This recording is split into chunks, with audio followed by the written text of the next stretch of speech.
tak sedikit orang yang memandang Islam sebagai agama yang intoleran, bahkan kerap dikaitkan dengan isu terorisme, terutama di negara-negara barat. Tak heran jika anggapan tersebut mengundang orang untuk membenci Islam.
Mereka menjawab semua berdasarkan dalil.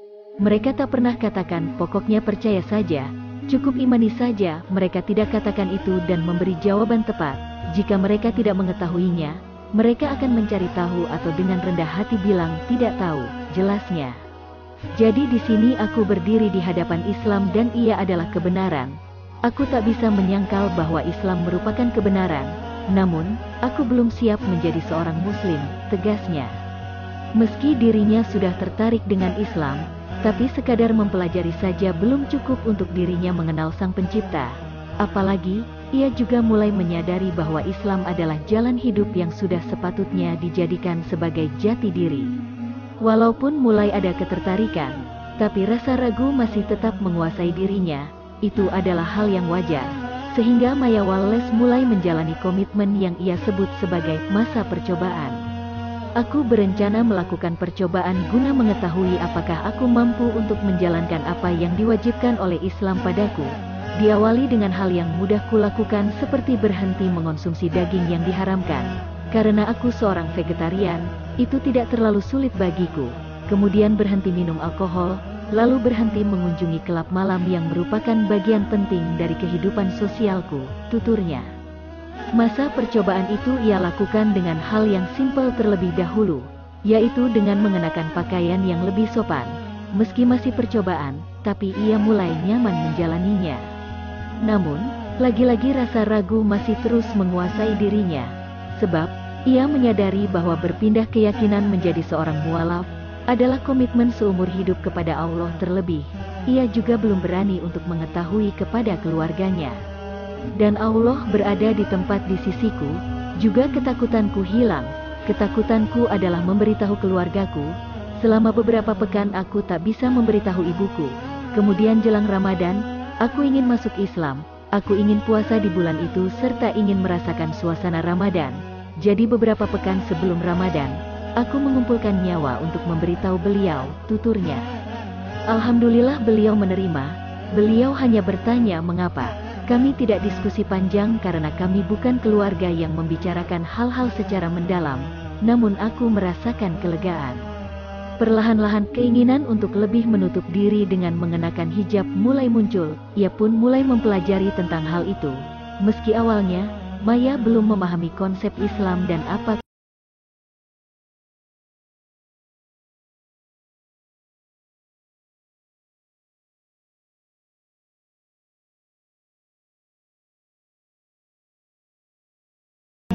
keperluan hijab bagi muslimah. Beruntung, teman muslimnya mau menjelaskan tentang konsep hijab dengan penjelasan yang mudah dia pahami. Temannya itu menganalogikan hijab dengan permen yang dibungkus dan tidak. Perlahan tapi pasti, Maya memahami konsep hijab. Ini bukanlah sesuatu yang diajarkan padaku selama ini bahwa ini yang apa diinginkan kaum laki-laki, namun ini adalah apa yang Allah inginkan. Ini merupakan perlindungan dan pengaman kami. Aku tak mau pergi keluar rumah tanpa hijab. Menurutku, aku mulai mencintai hijab. Namun sayang, melihat ia mengenakan hijab, sang ibu justru mencemoohnya sambil menangis. Sebab, sang ibu menyebut bahwa hijab merupakan bentuk penindasan terhadap perempuan. Hal tersebut lantas membuat Maya merasa sakti. Namun, ia memilih untuk diam dan tidak menjawab sepatah kata pun. Karena, meski ia sudah mengetahui konsep hijab, ia masih belum mampu mengutarakannya secara jelas dan detail. Merasa tak ingin durhaka dengan ibunya dan juga tak ingin melepas hijab tersebut, akhirnya ia mengalah dengan keluar dari rumah tersebut. Hingga akhirnya, ujian dari Allah itu berhasil ia atasi di momen wisuda.